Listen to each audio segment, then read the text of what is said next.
Très heureuse de vous savoir, très nombreux, très chers internautes de Congo Impact News à travers le monde. Là, vous nous suivez avec vos téléphones portables, vos ordinateurs, mais aussi vos télévisions. Voilà, je suis la Mame Africa EFAS, les tableaux, ma colopnée, Madame Duarte. Donc, on est toujours là, à la recherche des actualités. Voilà, très chers internautes de Congo Impact News, d'abord, je vous remercie parce que vous êtes tellement nombreux. Les abonnés de Congo Impact News, merci pour votre confiance à Mame Africa Léa. Vraiment, merci parce que Boponi et si Kamala Moupona Kosoa actualité, il y a RDC, mais aussi Oyosali, il y a Bandeko Bapaya. Voilà, c'est un grand plaisir aujourd'hui. Je tiens mon micro, c'est pour vous informer, comme je l'ai dit tantôt. Mais aujourd'hui, nous allons parler avec un journaliste patriote et résistant, Ndeko Dosta. Hein, il est le responsable, il y a Dosta TV avec lui. On va vraiment parler en long et à large sur la politique. Voilà, il fait déjà son entrée. Ouais, c'est Dosta Télévision. C'est avec lui qu'on va vraiment parler sur l'actualité. Bonjour papa. Bonjour Maman Léa, Ingeta. Oui, Ingeta. Déjà un mot, combattant, congolais, diaspora, mais aussi colonisation à la Kinshasa. Bon, et là on a un message d'espoir, n'a pas désolation. Mais mingi, tout résister. L'infiltration, tout résister. L'injustice, tout résister. Nous sommes besoin de se prendre les boissons biso. Donc, ceux qui sont en ambition, les Français veulent que l'union fait la force. Nous sommes longa, nous avons libéré le Congo démocratique. Ingeta. Ndeko Dosta, pourquoi toujours un régime sous toujours un régime, il y a président Félix, tout le monde est résistant na président Kabila. Aux Alapédia parmi les journalistes, les téléma, les défendants, cause Yamboka, mais aussi tous un président ainsi qu'à mesure qu'on continue cause en résistance, c'est pourquoi. Bon, mon résistance d'abord état d'esprit. Les état d'esprit, question qui te repose dans certaines dans notre main et c'est que va comprendre le comment encore. Félix Sokazaki élu démocratiquement, nga Dosta n'anga soutenir Félix. Mais parce que n'a pas comprendre le combat politique à IDPS, Nasir Mama Léa, okoboya teke nazali premier journaliste oyo na bima kosala ba émission na ba combattant. Ça on peut reconnaître en. Merci. Yami Balé, na travaillé na communication à papa Etienne Tshisekedi de Mulumba. Na 2016 tant bakanganga le 19 septembre 2016. Papa na sundola biso, bakanga Martin Fayulu. Sora Martin Fayulu boye bomona ba photo. Moïse Monidela, bakanga Sonia Roley, bakanga Dosta ngala na Kanchese likola bibembe. J'ai été tabassé littéralement par Général Tango Fona, Général Bombele. Tu lobby que non, tu prenais sur l'état des droits. Coup de chapeau. Mais papa Tshisekedi de Mulumba, tu as eu carton rouge. Le 20 décembre 2016, il s'est retrouvé sur la case judiciaire de nouveau. A garder silence. Après avoir collé un bon à Kabila, papa a le bibola la ponga ba bébé. Baké na 5 ans. Après si Kabila sous babeki. Tu as eu comme en 2018, ba organiser une élection chaotique. Oyo et créer un problème lélo. Félix a le bibo Melambondo le 29 septembre. Après ça va préciser le 29 septembre 2017. Tomeli Mbondo. Tout aussi Tomeli Mbondo mon trahir mon ingate. Le même Félix a changé de discours pour dire que ndenge toza boye avec ou ça la machine à voter, du tout qu'il y a une élection. Trahison. Baké na Genève, bemba bondela ya faire comprendre baké na Genève bazongi Félix Babimisi Martin Fayulu la candidat comme opposition. Félix a sali discours au batindara été. Le changement aujourd'hui en RDC s'appelle Martin Fayulu Madidi. Le gars a dit il y a encore à Ibiza na Venise c'est qui depuis 2014 il va en Kabila. Il avait bon jugé au Kenya. Il y a les serpents mais c'est les serpents. Bakekuna bakeko concrétiser bakor bobenga bakor à Kenya. Ndenge baba caméra azu primature, caméra azu bac central, azu ministère de la défense, azu budget machin, ezalaki caméra était ezalaki Kabila. Lelo nommé président de la République. Lokola Félix pour répondre à ta question, Kabila zo risé na simanaye ngala ko soutenir Félix, na résister na mabe parce que tozelaki alternance politique et ça limité. Félix est en train d'accompagner Kabila, discours échangé que avec toute sincérité, à mon honneur, je rends hommage au président Joseph Kabila Kabange. Désolé. Mais quand même, mon Mboka Dosta. Mais c'est pour est-ce que Mboka Kokokine Liboso, est-ce que il faut ça toujours d'abord opposant, même si le président actuel, tout comme on a pensé à moi, stratégie à Malamou, tout le monde gratuité enseignement. Quand même, pourquoi ne pas tous s'associer pour accompagner les chefs de l'État? Mon papa Sika, n'a maîtrisé question dans bien s'il te plaît. Dans le biboye. Yo continue la résistance longue pour nous relater biso penza tout là mais tout ça na président ya Sika c'est vrai que basangani na FCC p UNC au basali bongo cash mariage cash p FCC. Pourquoi ne pas soutenir le président de la République parce que azana ba initiative ya malamu ko soutenir yé est-ce que mboka ko développer to kozalaka toujours na ba opposant mboka oyezali na occupation basalaka opposition te. Et puis na kaya Félix ngana koki jamais ti na dernière énergie ti moko ngana kokufa na soutenir yete bango balobi état des droits balobi état des droits que justice face à la musala na ye si Félix akeko se présenter d'abord yemoko na justice ngana osenga PGR akanga Félix pour la trahison akanga pour la tricherie. Félix n'est pas sérieux na soutenir ye comment yé na conscience na ye est-ce qu'il est conscient qu'il avait rapporté les élections ces élections ici Félix a gagné qui qu'on se le dise sois un peu sérieux. Félix a gagné une élection. Si vous avez un état de droit, c'est-à-dire que cela veut dire que Nibeko à Sika, justice à Sika, liberté d'expression, respect à droits de l'homme, machin. Mais les journalistes, c'est combien de victimes? Nous n'en parlons pas. Les gens qui sont en prison, Olo Babo et Yote, et Belé Bazan exil Lelo. Bango a commis président à tribu Moko Boy. Président à tribu Moko Mobutu, tout le temps dans pouvoir Mobutu Awa. Mobutu a 5 ans, moi mon père fier au Congo. Il y a bas Congo, mais papa n'a pas de armée, force armée zaïroise. Asima va fonctionner minene. Mazaki Moukongo Mobutu Azaki Mungala. Mais les lots tala. Ce que Kabila avait laissé et ce que Kabila lui avait proposé, c'est ce qu'il est en train de faire. Alors c'est la continuité de Joseph Kabila. Mais tout c'est référé à l'image à Félix, à la déclaration à Félix. C'est désolant. D'où biso to bunda poto libérer mboka. Combat na biso ya ngwana. Donc Félix a sa marionnette parce qu'il est marionnette, Kabila risque derrière lui, bah ça va aventure na bango pour continuer à ruiner RDC. Moi je ne peux pas. Là je suis désolé. Voilà, ils ont bongo maluba ya mwana mboka Dosta. Ndeko Dosta. Moi disparition na moi battant utuko legeza ki dit à quoi? Bon, nazaki victime d'enlèvement, nakutanaki na ezaki circonstance, nakutanaki nango biloko tokutana nango inattendu, na sisi musala na centre ville. Nazozonga mwando pe topesa badresse musala on pesa la raté, zo idée. Babandi ko filenga ngana e baraté. Nazali na mutuka nanga, bon marché na kina tiki courir moko na baninga nazarana ba on a kati. Tozo ya direction ya Sendwe. Donc Bokassa Sendwe. Donc à 0 mètre na église à Sony. Na c'est la Sony publicité pas à pasteur té. Mais à 0 mètre na église à Sony parce qu'il y a des Mosi masuna basala.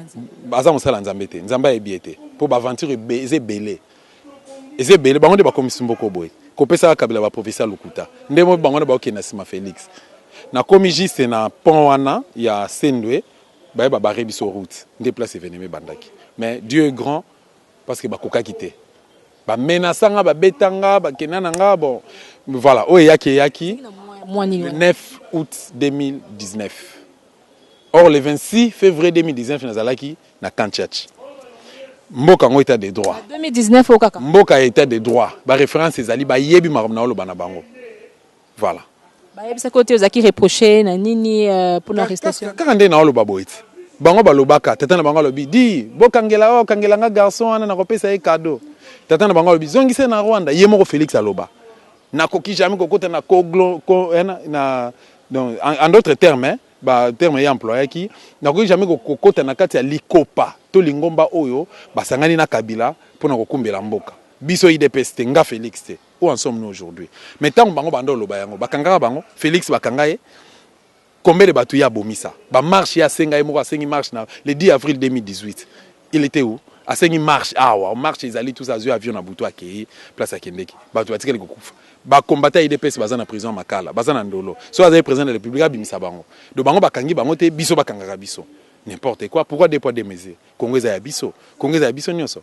Au monde de toza boye ils avec beaucoup d'esprit, beaucoup de courage. Oyo Tomi Pesi vraiment. Tomi Pesi vraiment na musala opeto s'engager na ngotolobi ke tozal suna tanko bangate. Tozal suna tanko zonga simate. Nous irons na ben poster tokena bango tina suka. Yo traître tokeno tina suka. Mais mon amour cadeau star to tu ko ko ndenge ko luba penza mayon so lobi wana oko mo ate ko tia vie na yo en danger mais to moni mon amour ka Mike Mukebai azaki pe mo lobeli ko la yo ndenge ko luba bo ba vérité nyo tout ya ko luba makamba vérité tire 15 millions de dollars aussi ko bunga asi ko bimisa mais le lot ko na asuki na makala c'est vrai ko bima mais comment ate ça risquant un peu risquant oui omoni peuple ango pe balanda rabino kuna te na ba boloko to makota rabino le problème est Nelson Mandela pe balanda ki na boloko te Jean-Pierre Bemba to ça 10 ans en prison bato ba soutenira MLC balanda na boloko te tu comprends Rossi akufi mutalanda na tomba zate Arma Tungulu mutalanda na tomba zate Thérèse Kapangola mutalanda ya zate Floribert Chebeya Mamadou Ndala colonel général Baouma général Munza Mabe mutalanda même mon père biologique mutalanda na tomba zate. Pour vous dire que Congo ezali mboka ba Congolais nga naza na port na ngai nazaki na Devos Kitoko secrétaire général ya SID nazaki na émission moi entretien muke na poser question pour na makambo alobi loko moko na lobaka ngona ba émission ne sona na oleka alobi na boyi un jour nga na refaire na kokutana na Nzambe un jour Nzamba rotuna nga alobi que non na pesa ki o mayele na pesa ki o makasi na pesa ki o courage. Mais pourquoi peuple nayo est toujours na difficulté? Pourquoi peuple cause toujours na vie à souffrance? Naza na réponse au pesa Nzambe. Bakangi Mike Mukebai. Mike Mukebai, citoyen congolais. Mike Mukebai, journaliste de son état. Mike Mukebai, député élu démocratiquement na élection abino na mboka oyo bakangi lokola mbwa. Bakangi lokola shege. Bakangi lokola mutu moko boye tout ça. Mais ngana séparation balobi que non. Yo Mike Mukebai olobi que non biso te détourner 15 millions de dollars. Parce que c'est ça le problème. Te détourner 15 millions de dollars. Mais te détourner en côté, yo le conseil biso mamu te détourner 15 millions de dollars yango yo. Yo ce ko samba répondre na justice au démontrer biso combien te détourner kango. Wana ngana c'est est-ce que moi na mboka Mike Mukebai azali penza na ba preuve ko la solo ba détourner 15 millions de dollars. 15 millions de dollars et bungi na caisse à l'état. Car bango baloba ki no 15 millions de dollars ezali. Mais pas prouver biso c'est facile. Qu'est-ce qui fait que ba konzina biso ba lengaka? Est-ce que quand la député kopesa yo kopesa opportunité to pe makasi ya ko ba haute voix nyoso to ningi mais rôle la député yango naza molobela peuple population zozela bo créer misala population zozela atanga na condition ya bien bolobi gratuité mais na ba condition nini Félix yewana jour ya rentrée scolaire akena collège mokengeli na Lemba super kende tala gratuité batie couleur président de la république ko inaugurer école o ba tie ka couleur ba banku tezate ba créer zate lelo yo ba gratuité kuna bazoko obligé na mokengeli place yo kendeki ba futa ba mbongo n'importe quoi on a primaire to secondaire na lobiki olobaki gratuité sur la gratuité place bien la primaire moi aux journalistes kende kuna na mokengeli parce que ngana za kuna hier je vérifie na moni ndenge balobi ba para bazo lela bazo se plaindre ba bi que non ba obligé biso to futa ba mbongo mais ya ki awa c'est ka kosi biso ça na ba aventure continuer ko député Moussa Nezani abonde la peuple place au message à peuple les autres ko exagérer pe ya kozana ba excès pe ko finga ka ko finga bonkonzi ko yeba te nini ko finga en plus to mona ki na ba image awa si ko lo bana ndeko Gabriel Moki a été azaka na problème na moto na malgré ba finga ni ba mi balé mais non papa nangana bengi papa président Mokia aza président il y a parti politique c'était un papa responsable papa ba Mabiche papa ba Eric papa ba Petit Gabi papa ba papa ba Nanaye mais ngala on peut sa papa président Moki a conseillé qu'il a se comporté comme tel. Quant à Mike Mukebai, c'est un monsieur intelligent, un journaliste digne de ce nom que moi de ça je respecte. Si tu ne respectes l'engagement dans combat naé. Oso comprendre. Afinga ki papa Moki parce que Moki a finga ki. Oso comprendre. Ko finga ndé ozo ba ko finga ndé yangwana. Moki a qui porté plainte. Pourquoi Moki a porté plainte? Moki a défendre Vital Kamerhe na Félix, azo luka ba intérêt naé. Zakara a défendre Vital Kamerhe na Félix, azo bazo luka ba intérêt na bango. Mais babo ça n'était que non à venir et qu'on puisse sur réseau peut passer les images et ça preuve preuve déclaration discours na bango et à les ali or Mike Mukebai a fait que dénoncer il a fait que son travail il a redénoncé banti valeur n'a pas la gestion na bango mbongo bungi mbongo sur na mboko directeur de cabinet il y a président de la République il est à dénoncer mais c'est facile à comprendre botinda ta soki bino bokolekate botinda attaché de presse na bino botinda ba communicateur na bino ou encore gouvernement ça na porter parole accueilli koloba na RTNC que non de problème en mbongo wana utaka boye efutamaki boye mutazo ki ngoza boye raison na ngoza boye makelele bocha honorable Mukeba itcha na se mbongo ezali mbongo yango to ba document ya signature mbongo wana yango yo to tcha na se tout ça machin ça allait être mieux mais bo créer be fraction lukuta bozui batu mususu bo armé bango nga nazo kamwa ta nazo ko apprendre nga zala gite na ki sur place mais nazo ko apprendre que ba condamner Mukeba za na prison pona nini procès, comment dirais-je, plainte à Monateba. Monateba, il paraît que Mukeba a traité qui est de men. A traité qui est de men. Na évité. Tous les dictionnaires à l'ingala na français. Les mots men. Les mots men, ils ont expliqué nini. Ils ont l'accent nini. Men, babi nous amène. En anglais, il paraîtrait. Ils ont homme. Si on a contexte où Mukeba a lobé je ne pense pas que c'est injure ou insulte. Vous comprenez. Et en dehors de ça, Mukebai bauti kolongola immunité parlementaire le 6 août passé. En absence naie, mibe kolobi nini. Règlement d'ordre intérieur ya assemblée provinciale et lobi nini. Mukebai azate bolongolié bolo décharger na parlement. Le 11 arrivé on a date le 11 aiko apprendre yango akeko luka godin poi président na bango assemblée provinciale. Pas à pasteur hein, mais tala compréhension ba pasteur ozo kumisa baza basala nzambe nzamba ebi bangote. Alors que non j'accepte bolongo linga na parlement mais notifier pesa nga une notification ti lelo azu yangote toza lelo na mois de septembre le 18 septembre lelo azu document na te to comme le 12 azu convocation ya na para Monateba akiko répondre na convocation ana akomi kuna bo ba bloquer le aza na prison centrale la Makala or émission oyo ya salaka na sujet ya Monateba eza ya mois de juillet. Tout ça, c'est qu'on a mois de septembre. Na banquette auto sali maman Léa, ils ont même pas likambo ya Monateba, ils ont même pas likambo ya qui que ce soit, ils ont likambo ya Vital Kamerhe, Monateba na Godin Poi. Bango misato wana ba eko bomba na simaya ya ndeko yo Monateba, ba ndiko tindika eke non, luka onuir na vie ya ki ya ndeko Mike Mukeba, mais bazo bossa ne loko moko. Soki okangi Bible comme on a Bible hein soki bino batu bombeli nzambe te même abange koyemba mais bokangi boboma aussi badosta balobaka te bamukeba na balobaka te baboma shebeya baboma boteti baboma gangali baboma docteur Soso babomi ba matungulu babomi ba ndeko ba Lajos Dibio babomi batu na bundu dia Congo na février 2008 babomi batu na Kamona Sample babomi batu na Maluku mais la vie continue et puis batu baza ba défendre toujours, ma vraie valeur à Congo Bazali, Mukeba est en prison, oui, moral n'est pas au zénith. Il est vrai que c'est un père de famille, un responsable, il est le bino pour voter qui est député, non, c'est la bino boté, le mabo bunde la payer. D'où, ceux qui vont me mambo quand on bon, tant que vous avez état de droit, et tu as un simple slogan, là je suis désolé, Félix. Ce qu'on a dit qu'il y a un état de droit, au fingi, ok, prison, au fingi, justice, c'est eux. Mais il y a c'est pendant la justice, non, c'est la procureure générale de la République, a interpellé Félix, parce que Félix a gagné l'élection, voilà. Matanzi mingi mwana mboka dosta toko kende penza malemba lembe pona koshite mais mwana mboka dosta tout le président de la République Joseph Kabila kokoma na ye na Belgique accueille vraiment tout le monde ba combattant mingi ba mi benga ba combattant et tout tout le monde penza accueille ba yami penza président de la République pour dire que ala déjà na chemin est bien en plus azana ba initiative ya malamu oyo peuple ensemble pendant qu'on a la Belgique la crise penza unité na bango pe bolingo na bango envers président de la République. Un mot par rapport à cela. Un mot par rapport à ça, na ça la référence hein. J'étais trop jeune na monaki maréchal Mobutu.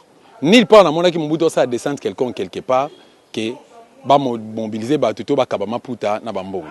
Na monaki musée également. Tu peux ba yembela ye ba la télé ba maputa pe ba binela ye mwana mboka dosto ko ndima ba ata moke po ko ndima rate. Ba kabaki maputa te Paul bakeno boya ko yambanga. Na monaki musée esa maki bongo te. Na monaki Bemba tanga zaki vice président mwana Congo esa maki bongo te. Na moni Fayulu. Fayulu osala so Fayulu le loi kiti na boulevard des 30 scandale hein. So a kiti na 9h abi ke no bon na hôtel na 9h na osaka 1 heure de temps. Misale ko sila. Journée ko comme férié chômé. Vous comprenez? Mais, ils ont une improvisation. Félix a qui à Bruxelles 300 €, Soroza na chance T 300 €. Moyena Liputa, Yelonginae. Soroza na chance 400 €. Soroza vraiment na chance de 500 €. Mbongo na banseigner bazumbo na bangote ba militaire, ba prometteur ba $400 ti lelo bazu yangote ba fonctionnaire mboka eza bien te. Banzele eza te mabe eza na mboka. Vous comprenez, Azumbonga boki na balabala. Batu wana o bakenda ko ba Félix eza batu ba préparaki. Na ba inconscient na ba innocent. Mais entre autres Rwandais pe bazaki na kati ba preuve ezali Rwandais bazalaki na kati yo ko yebisa ngeno bayambaki office bayambie oui yo monaki drapeau ya RDC drapeau ya Belgique et sanganaki ensemble basaki honneur militaire président de la République à Kiti tant Poutine akendeki komona roi ya royaume à Belgique au monaki mamboleka au monaki marque bakay tu vois la différence Félix basalaki honneur il aura raison tout les raison pour déstabiliser l'actuel président de la République comment ko déstabiliser tinazolo par rapport à ba fait hymne national à RDC betaki hymne national à Belgique betaki c'est désolant et puis humiliation au azwa ki lobby yo lobby ke no bandeko bakinda ko yambaye aza président ya IDPS na ya tribu na bango ba commission likamba ba oui to moni mobilisation seulement qui pas baluba bon limisa ndenge na tangi komba tribu wana ce qui peut permettre en bozo ndenge beto monaki ndenge ba bandeko ya province wana ndenge balobaki n'importe quoi balobi ke ne lo connaissez lo kona bango aza président na bango biso au pouvoir autour na biso tout monde aki yango mais bana Congo balobaki non niet to ko accepter eloko ndenge wana lisusu jamais c'est comme ça que monaki bandeko bauti na Amérique bauti na Asie bauti même na Afrique Europe partout ba sangani elekaki lobi le 17 na Bruxelles na mezaki ya koyinda marché moko te salemaki école état et fongomaki te shop et fongomaki te misala ezalaki te parce que ba congolais batombokaki de 10h à 21h45 ba ye même na cercle babi kino bazo ko enterrer Félix akimaki ko kima ba bombier na police belge ba bombier quelque part faki abima wana ba kino ba s'affronter faki abima wana on se comprendre pour vous dire simplement que Aza président élu TP Azali émetté par le peuple congolais presse étrangère Azalaki wana ba américain bazalaki ba asiatique bazalaki ba africain bazalaki ba européen donc na bi presse Azalaki wana pe leki na RTBF pe na ba chaîne musu étrangère yo moni combien ba commentaire oyo ba journaliste ya étranger bazolo baké oui Félix Azali président étiquette Azali président nommé c'est comme ça que population ya mboka naye ezoko croire na été pe elingete senga démission na ngam na lobaki yango ngam na lobaki yango te ba image témoin ezali mona mboka dosta to kende pa to zonge pa to tala pena mboka ngo banda déjà 9 mois je dirais banda zu penza ebonga yo comment te changement moi mki ekoti okotangela nga changement ngo na niveau ni premièrement école gratuité il y a enseignement ouais on a la gratuité ce qui est vrai et sûr gratuité za initiative malamu mais ça été constitution au abus de ça la loi Belgéra et ça qui promulgué en février 2006 un certain c'est pas 16 17 février 2006 ba Bemba même qui Zaïdi Ngoma et les autres basangana kana Joseph Kabila basangana en Afrique d'ici na San City pour passer la constitution na il y a gratuité d'enseignement de base koka kotiango en exercice mais tout le monde quand même qui mutema mabe mais le la Kabila a nommé Félix alobi ke nobo ça va d'accord lokola nga ba ininga yo yaka zala liboso na nga na wanaka otindika yo so likambo ezali oye ko poser ngai question comme ça moi je vais te donner des directives pour que au signer bon nga la moni banal likambo gratuité au tirer attention na bango vers yo comme ça tant bango va s'intéresser na yo et puis moi je serai un peu quoi je serai un peu réservé hein na ozala wana na ozala un peu en paix c'est comme ça mais na mécanisme ni na budget à 4 milliards point 5 4 milliards point 5 avec 66 ministères maman nanga 66 ministères budget 4 milliards point 5 yebisanga mbongo wana budget wana ezaka pour l'installation il y a gouvernement ou eza pona pour servir mboko Congo démocratique on se comprend donc lelo likambo gratuité eza utopique so tambo na école lelo ba osenga bango bambo bana ba olela ba osenga bango bambongo basenga bango bambongo donc bapara bana bambongo te eloko fakia ça les alaki ke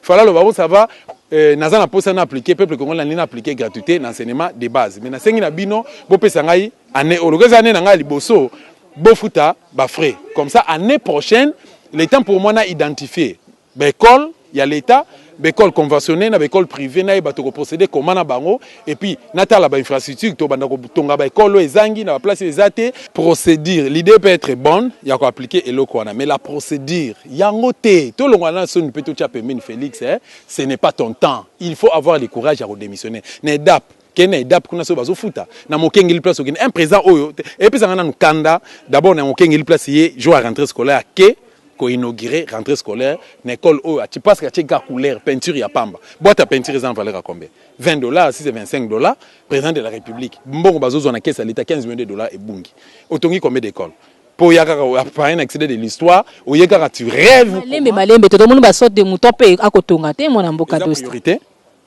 eza priorité tanga mobutu ngala botama na tanga mobutu maman nanga zaki maman ya wenze maman ndo teka na marché oyebi ezaki so 15h30 ebeti pan président wenze a signé police aye okitsa drapeau wenze sa nini esili na bibia 15h30 ba mama kala batata na ba grand frère na ba papa nanga ba contester nga 15h30 wenze esili so ba monio après ba air on bon pe armé mon mboka non ezaki bon mboka ezaka na mibeko te mobutu atambusa mboka na mibeko ate batike so ko mona kama te pasi nde koti na mboka soki na marché central bazoteka ti après air mais so te na ba document na règlement eza bongo te et puis bato bateka après air za ba ouest africain ba étranger bazoteka après air 21h bazana beta tourne na marché na grand marché okomona mamona loba non kene na marché Ipen kene na marché Delvaux 22h yo vivana oza ngale maintenant beta tourne na Ipen na barré marché ya barré beta tour na marché Ipen na marché Delvaux beta tour na Matadigibala 21h30 22h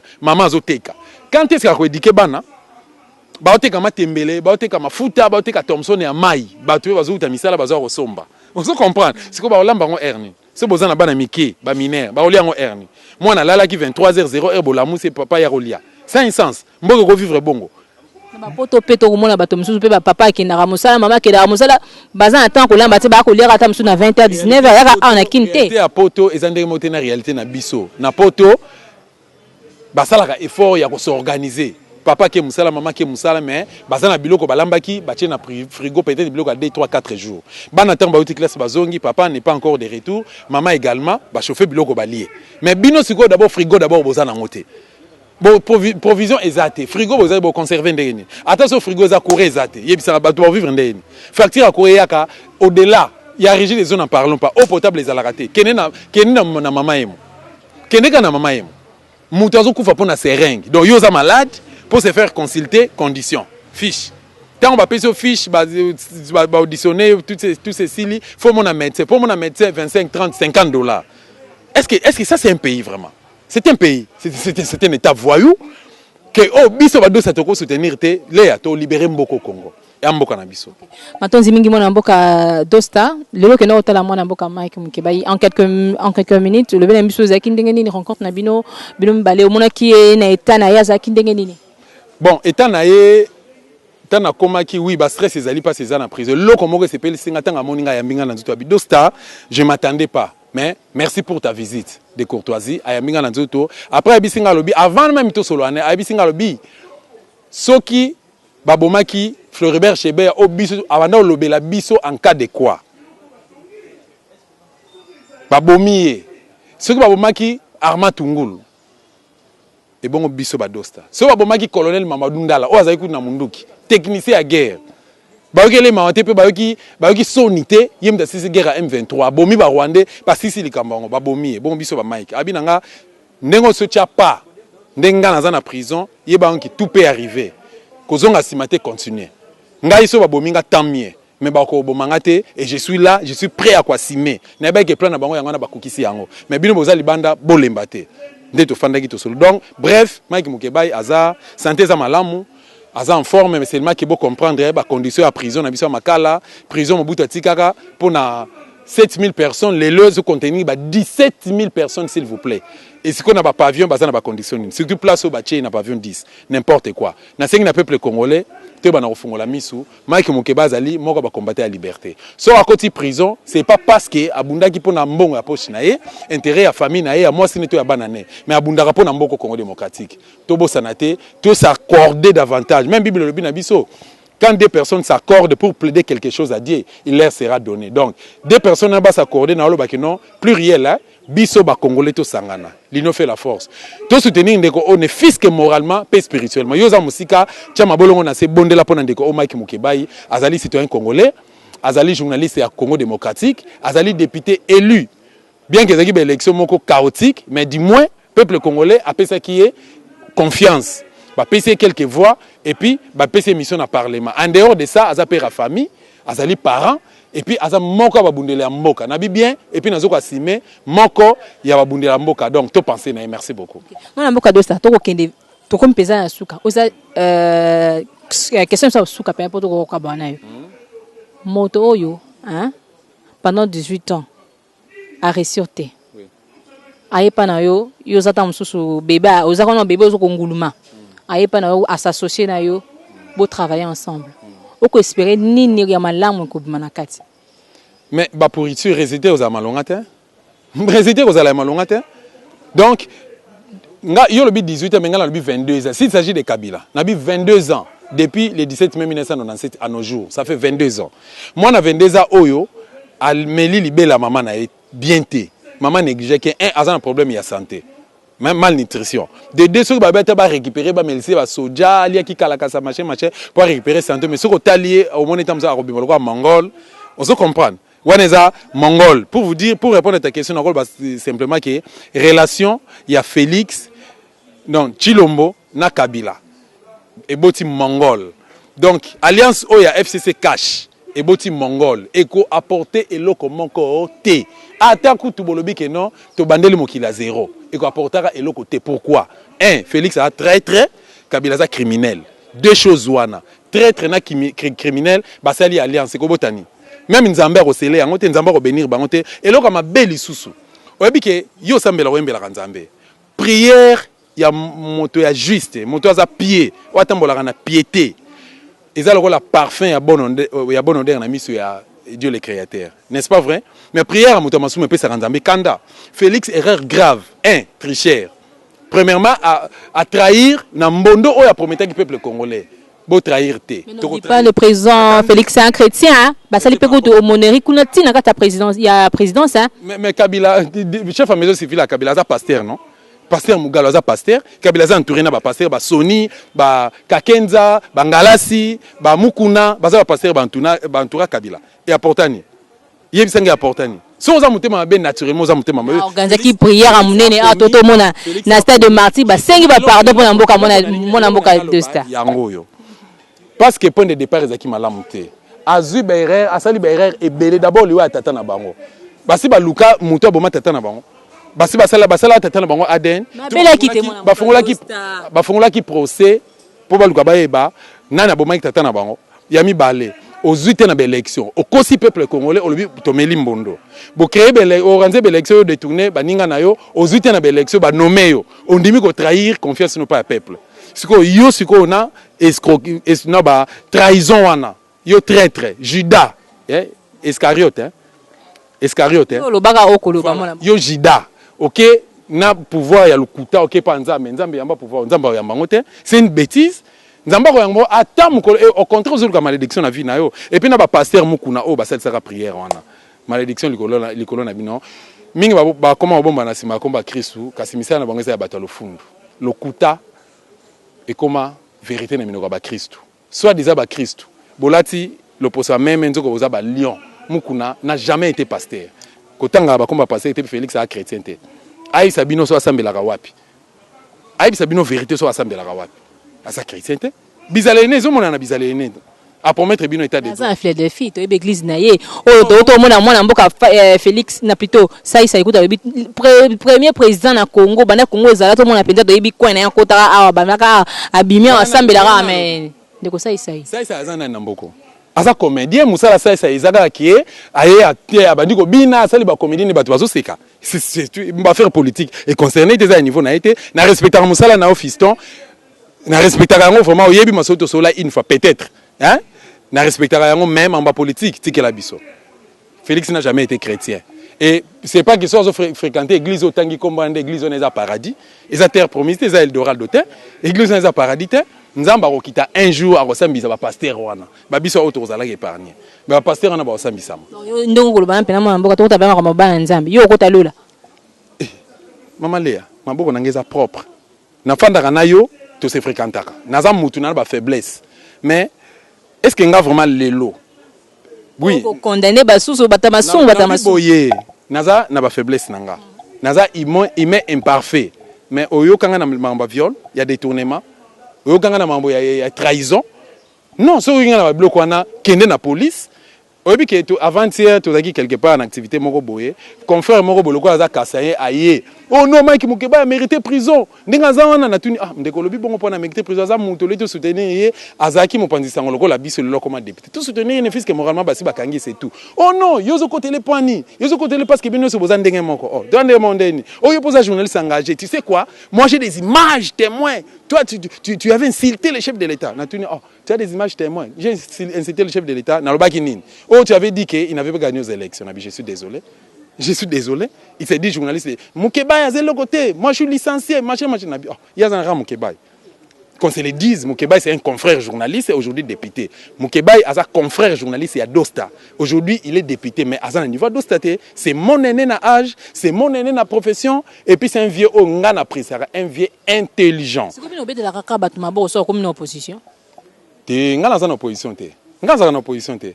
Et puis Mukeba il n'a pas les maboko côté parce qu'il n'a vu que Mukeba a travaillé dans Kabila té. Mais atambola qui m'a bé à l'époque tant on travaillait dans Camère. Na condamné rapé vient dans Mukeba parce que africain ta katumbi. Mais Mukeba en lui.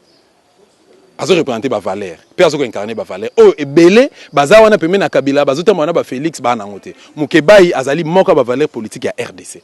Il faut qu'on apprécie mutu n'époque ne peut Mukeba aza master na bino te botika biloko wana to soutenir yé pour que abima ba biloko ko finga wana nga d'abord za lolenge na ngaité. Mais ce qui osé pour l'intérêt à Congo parce que Congo za biso nga na au classé.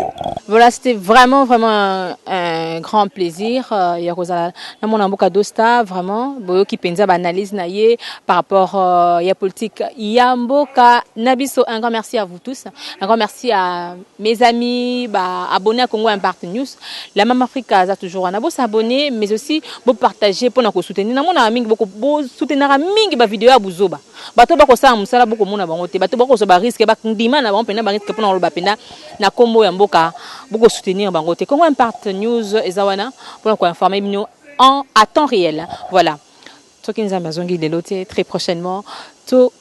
Bye. Non, laisse-moi dire d'abord vraiment un grand merci. J'allais vraiment oublier Papa Eli Mayoni depuis Allemagne parce que à soutenir Arabiso. Un grand merci à David Olito, mon vieux David Olito, doux de caractère depuis France. Sokinzambe Azongité, la Mama Africa, la servante de Dieu. Tokokutana très prochainement. Bye.